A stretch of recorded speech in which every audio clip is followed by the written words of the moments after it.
Magandang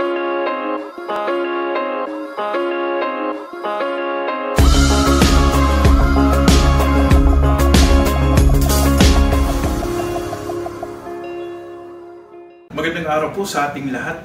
May nagtanong po sa ating mga kaparokya. Ito po yung tanong niya.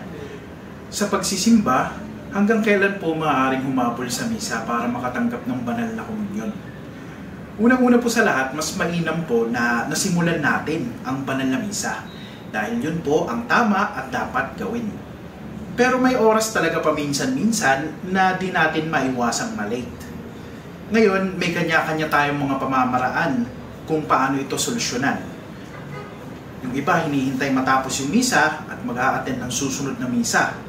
Pangalawa, meron din mga taong tatanggap ng komunyon kahit hindi na simulan ng misa.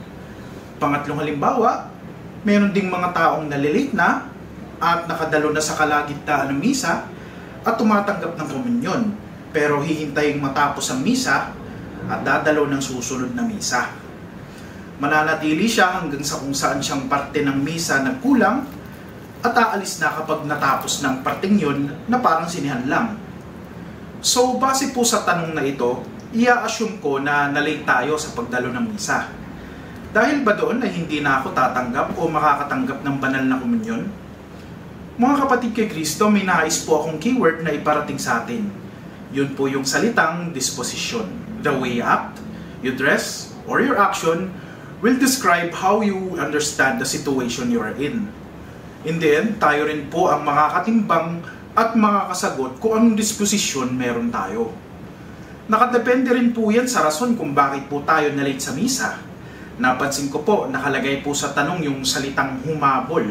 So, wala po tayong dapat habulin kung buo po nating natanggap ang banal na misa. Kaya po hinihikayat natin ang lahat na dumalo sa tamang oras. Ngayon, for example, nalate ako, hindi na po ba ako tatanggap? Like I said earlier, nakadepende po sa rason. Paano po kung may sakit ako o kaya naman may emergency? Valid excuse po yun, as long as nasa tamang disposisyon po tayo. Hinahangad naman po ng ating simbahan na magkaroon po tayo ng full, conscious, and active participation according sa Sacrosanctum Concilium No. 14. Para saan naman po yung buo nating nasaksihan ng banal na misa kung wala naman tayo sa tamang disposisyon? For example, nagkwekwentuhan lang naman sa likod. Is that full, conscious, and active participation? Likewise, paano naman po yung mga nalate sa misa pero nagsisikap na ang buong atensyon nila ay nakasentro sa buong misa mismo?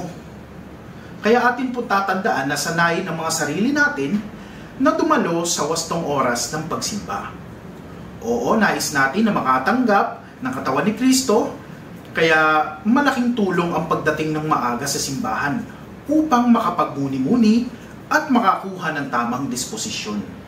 Napakaganda pong pagmasdan ang isang simbahang buhay na buhay dahil alam ng mga mananampalataya na sila ay buo, may malay, responsable at masayang pinaglilingkuran nito ang inang simbahan.